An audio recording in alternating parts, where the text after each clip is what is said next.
নমস্কার, কেমন আছেন সবাই? আমি বিনীতা। আমার আরও একটি নতুন ব্লগে আপনাদের সবাইকে জানাই অনেক অনেক ওয়েলকাম। আশা করি আপনাদের অনেক ভালো লাগবে।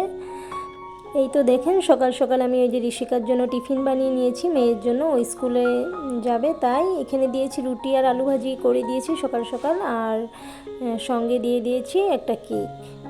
আর তাই এগুলো ব্যাগে ঢুকিয়ে দিলাম। আর এদিকে মেয়েকেও কিন্তু আমি রেডি করিয়ে দিয়েছি, আর মেয়ে এখন বসে আছে রেডি হয়ে, আর ভ্যান আসলে কিন্তু ও চলে যাবে।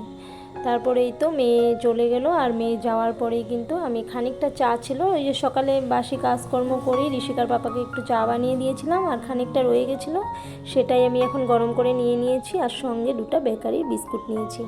আর এই বেকারি বিস্কুট দিয়ে না আমার চা খেতে অনেকটাই ভালো লাগে সকাল সকাল। আর আজ কী হয়েছে, সকাল সকালে কিন্তু ঋষি সোনা ঘুম থেকে উঠে পড়েছে, আর তার জন্য ওর পাপা কী করলো, ওকে দোকানে নিয়ে গেল। পাশেই আমাদের দোকান আছে, আর সেখানে ওকে নিয়ে গেছে।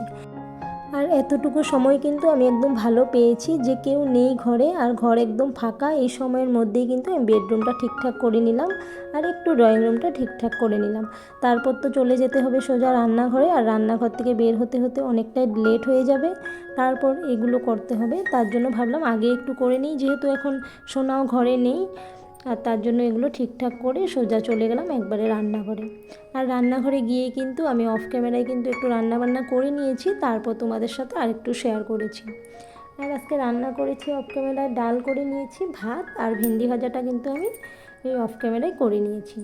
আর এইদিকে ঘরটাও কিন্তু আমি ঝাড় দিয়ে নিচ্ছি। সকালবেলা তো এই ঘরটা ঝাড় দেওয়া হয় না, কেননা এখানে সোনা ঘুমিয়ে থাকে, আর পাখা তো চলতে থাকে, আর পাখাটা বন্ধ করলে কিন্তু ওর ঘুমটা ভেঙে যায়।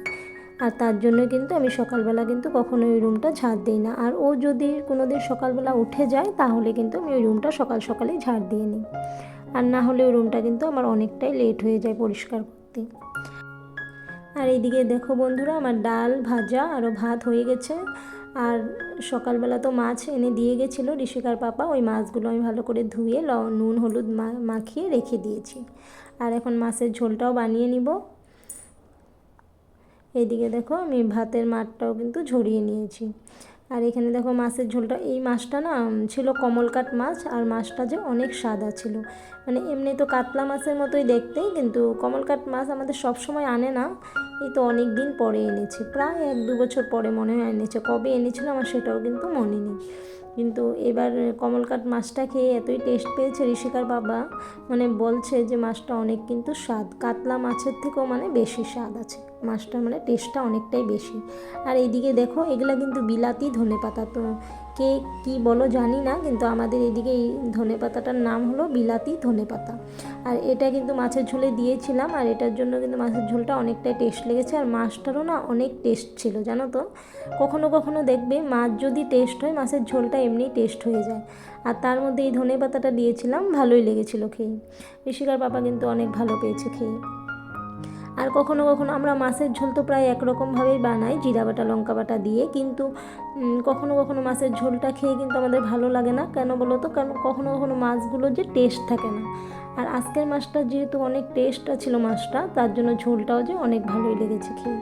আর এইদিকে আমি পেঁয়াজ দিয়ে আর টমেটো দিয়ে বেগুনটা বটি করে নিচ্ছি।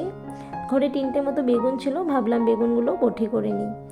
আর এইদিকে আমার মা পাঠিয়েছিল হলো টক পাতা, সেই টক পাতাগুলো ভালো করে ধুয়ে আমি কেটে নিয়েছি, আর ওইটা বানাবো টক পাতার ঝোল।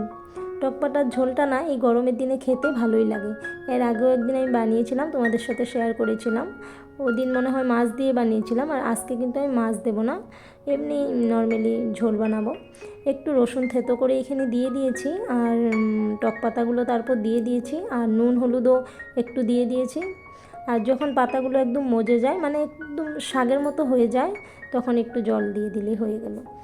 তারপরে 5-10 মিনিট একটু জলটা বয়েল হলেই কিন্তু এই ঝোলটা খেতে অনেক ভালো লাগে, টক টক লাগে। তারপর আমি সোজা স্নান করে এসে পড়েছি, কয়েকটা কাপড় ছিল ওগুলো ধুয়ে একদম স্নান করে এসে পড়েছি। তাহলে আজকের জন্য টাটা।